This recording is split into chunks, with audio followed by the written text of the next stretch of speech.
ગુજરાતમાં આજે ફરી એકવાર પાટીદાર અનામત આંદોલન ચર્ચામાં આવ્યું છે। પાટીદાર અનામત આંદોલનના લગભગ 10 વર્ષ બાદ ઉદ્યોગપતિ કરશન પટેલે પોતાનું મૌન તોડ્યું છે અને હાર્દિક પટેલ સહિત અનામત આંદોલનકારીઓ સામે આડકતરી રીતે પ્રહારો કર્યા છે, જેમાં પાટીદાર આંદોલન કરનારાઓએ રાજકીય રોટલા શેકી ખાધા હોવાનો આરોપ લગાવાયો હતો। એટલું જ નહીં, આ આંદોલન આનંદીબેન પટેલને મુખ્યમંત્રી પદેથી હટાવવાનું કાવતરું હોવાની શંકા વ્યક્ત કરી હતી। ત્યારે હવે આ મુદ્દે હાર્દિક પટેલ પણ સામે આવ્યા છે। પાટીદાર આંદોલન મુદ્દે કરશન પટેલે ઉઠાવેલ સવાલોનો હાર્દિક પટેલે વળતો જવાબ આપ્યો હતો, કે જેમાં હાર્દિક પટેલે જણાવ્યું હતું કે પાટીદાર અનામત આંદોલનથી શું ફાયદો થયો તે કદાચ કરશન પટેલને ન ખબર હોય, કેમ કે કરશનભાઈ કરોડપતિ છે। પાટીદાર અનામત આંદોલન સમાજના નબળા વર્ગો માટે હતું, તેમજ પાટીદાર આંદોલનથી બિન અનામત વર્ગને 10% અનામત મળી હોવાનું જણાવાયું હતું। તેમજ કરશન પટેલ સમાજમાં ભાગલા પાડતા હોવાનો આરોપ પણ હાર્દિક પટેલે લગાવ્યો હતો।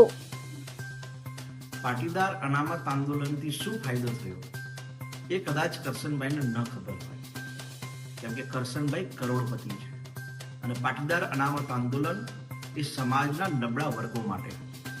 પાટીદાર અનામત આંદોલનના કારણે 10% EBC નો લાભ થયો, 1000 કરોડ સ્વાવલંબન યોજના મળી અને બિન અનામત આયોગ અને નિગમ મળ્યું। અને આ યોજનાઓના કારણે છેલ્લા 3-4 વર્ષમાં ગુજરાતના હજારો યુવાનોએ સરકારી નોકરીમાં અને શિક્ષણમાં લાભ લીધો છે। અને આ આંદોલન ખાલી પાટીદાર સમાજ માટે નહોતું। આ આંદોલન ભલે પાટીદાર સમાજ હોય કર્યું, પરંતુ લાભ બ્રાહ્મણ સમાજને, રાજપૂત સમાજને, લોહાણા સમાજને, સ્વાની સમાજ, આવા 50 સમાજ છે જેને અનામતનો લાભ નહોતો મળતો, પણ આ આંદોલન થયું ને એના કારણે વિવિધ યોજનાઓ બની, એટલે દરેક સમાજને લાભ મળતો।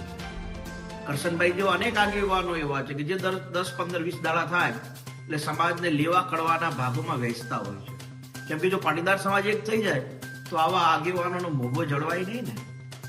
એટલા માટે થઈને વારંવાર નિવેદનબાજી કરીને સમાજના ભાગલા પાડવાનું કામ કરે છે, સમાજને લેવા કડવામાં વેચવાનું કામ કરે છે। અને હું અનેક યુવાનોને કહું છું કે જે યુવાનોએ આ યોજનાઓના કારણે સરકારી નોકરી મેળવી હોય, સરકારી શિક્ષણમાં એમને રાહત થઈ હોય, તો આવા યુવાનોએ આવા આગેવાનોની વિરુદ્ધમાં બોલવું જોઈએ, કેમ કે આગેવાનો સમાજના હિતેચ્છુ નહીં હોતા, માત્ર સમાજના ભાગ કેમ પડે એની ચિંતા કરતા।